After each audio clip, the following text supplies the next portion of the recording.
Okie doke. Next issue, and the final issue that we're going to look at is whether or not human health care is a human right, and whether or not the government should provide health care to all of its citizens in recognition of this right. To this question, the liberals are going to be in the affirmative, saying that there should be universal health care for all, and the conservatives are going to be the negative, saying that the government should not be involved in health care. It has no legal right to do so. So let's look at the liberal side first. So should is healthcare a human right, and should the government provide healthcare to all of its citizens? The liberals are going to say yes.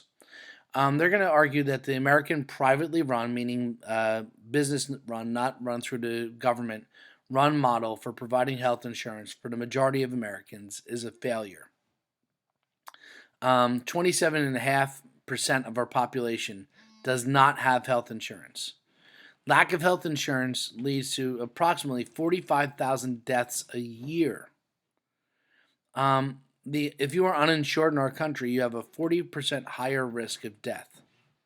Medical bills are the leading cause of bankruptcy in the U.S. The uninsured often have to rely on emergency medical services, which drives up costs for everyone, and one of the factors that lead to medical costs being as high as they are. The uninsured and the underinsured, those who have insurance but often don't use it because of high deductible costs and so on and so forth, are often denied access to preventable medical care and early interventions, which would reduce medical costs, stopping health problems from becoming a lot worse before they did. When compared to other nations with comparable incomes, the United States ranks bottom of a list of 16 different nations in terms of preventable death. And the U.S. has a lower life expectancy than all these other economically comparable nations. Fun fact, say the liberals, each of those nations provide health care as a right. So the liberals are going to say the system that we have is making many Americans bankrupt.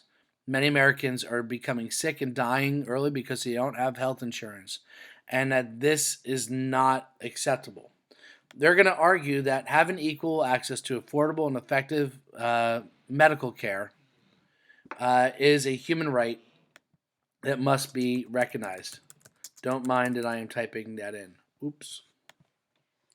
The right to medical care, they argue, is reflected in the Constitution and the promote the general welfare clause of the preamble.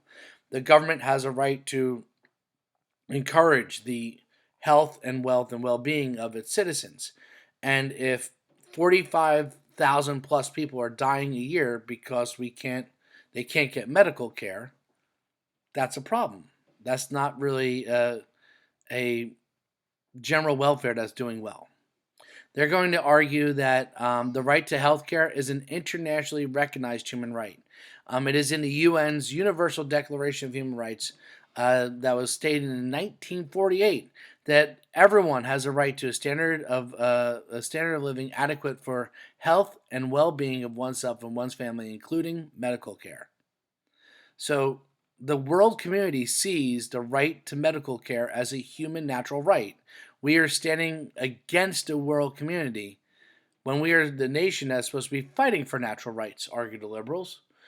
And the evidence suggests that broader health coverage will lead to better access to necessary care, improved health, in particular for poor people. And this is a major economic issue because the vast amount of the uninsured don't have insurance because they can't afford it. And this in particularly affects those in poverty, and in particular affects people of color. So here we are, America, the wealthiest nation on the planet. We can afford to secure the right of proper health care to all of our citizens. And liberals are going to argue that a single payer healthcare system, Medicare for all, universal health care, however you want to call it, is the best medically and best economically sound solution for solving this ongoing health care crisis in America. Health insurance costs are one of the biggest expenditures in most households. Many find healthcare costs unmanageable. Um, you have to pay premium shares, you have to pay copays, you have to pay deductibles. Even if you are insured, your health care is one of your greatest expenses to your household. So by having universal health care, by having single payer, all those premium sharing costs, those deductibles, those copays are gone. You just get medical care. Yes, will your taxes go up? But they are going to argue that it's going to be balanced because all of your medical expenses are now gone. Um, Not only for the individual, but for businesses. Providing health coverage for employees is one of the greatest expenses for businesses and for employers in the United States. Again, this would be something that would be alleviated for most businesses. Think of how many more jobs they would be able to create if they don't have to worry about healthcare costs, if it's something that is now part of our system that the government provides and takes care of. Um, the United States, they're going to point out, pays right now the most for healthcare in comparison to any other country in the world. We pay more, and yet we get the least amount of coverage. So we pay more than countries that have universal health care, and we get less.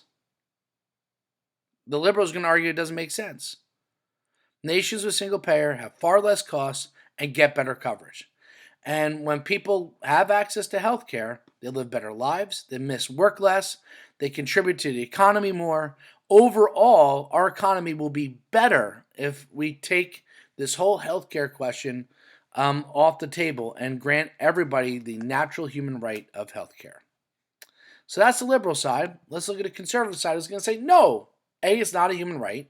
B, the government should have no business getting involved in providing healthcare to its citizens. They're going to argue that the government running health insurance and governing healthcare would be an ineffective bureaucratic nightmare. They're going to point out that the government in many different tasks is just ineffective and does a terrible job in running things that are much better done within the private business, and health insurance should definitely be one of them. They're going to argue that the quality of the American healthcare system is going to plummet. That wait time for medical services will go up. That countries like Canada, people have to wait 2 months to see a specialist versus 24 days in the U.S. So waiting to see doctors would become a difficulty. Bureaucrats, not doctors, government appointed employees would make life or death decisions instead of your doctor, instead of the patients. It would be the people working in the government who are making your medical decisions. And once again, the conservatives are going to argue that that's not right. You should be allowed to choose your own doctor and make your decisions together with them. And if we suddenly now put the system in, the conservatives are going to argue we're going to have a massive doctor shortage. We already have one in the U.S. And that many doctors will say, well, geez, I'm going to make less after paying the massive expenditures of going to medical school and become a government employee instead of being in my own private practice. And as a result of that, we might see that medical services would have to be rationed out to people, and the government would pick and choose who gets health care. They're also going to argue that a government-run health insurance system would be massively cost ineffective and would lead to bankrupting our country. It would be so bad for our economy, argue the conservatives. They argue that already existing entitlement programs like Medicare, where the government provides health insurance for the elderly, like Medicaid, where health insurance is provided for the very poor and needy, and Social Security, these are already our biggest expenditures. And this out of control spending has already put us in a massive multi-trillion-dollar deficit. And if we add one more unneeded entitlement program, entitlement, something that people feel they're entitled to, not a right, something that the government is giving them as a privilege, this will break our economy. Putting in place a single-payer system, conservatives estimate, would cost us about $32.6 trillion with a T dollars in the first 10 years. And from there, the cost would continue to grow. In order to pay for this, taxes would have to go up sharply. And conservatives are going to argue that we're already massively overtaxed. And they're going to argue that having a healthcare system run by the government violates capitalism, violates our free market, and violates individual rights. This is a violation of limited government, argue the conservatives. Where in the Constitution does it expressly give the federal government the right to provide health care? Nowhere. The preamble, it says promote, encourage. It doesn't say the word provide. So that's not right. And as it stands now, people have the choice to have health insurance. If I'm young and healthy and I'm not going to need medical care, I can choose not to have health insurance. I can choose not to pay for that. But now mandating it, forcing me into it, is now forcing me into paying my taxes into something I feel I don't necessarily need or want. Universal health care also forces healthy people to have to pay for unhealthy people's poor lifestyle choices. America will get healthier?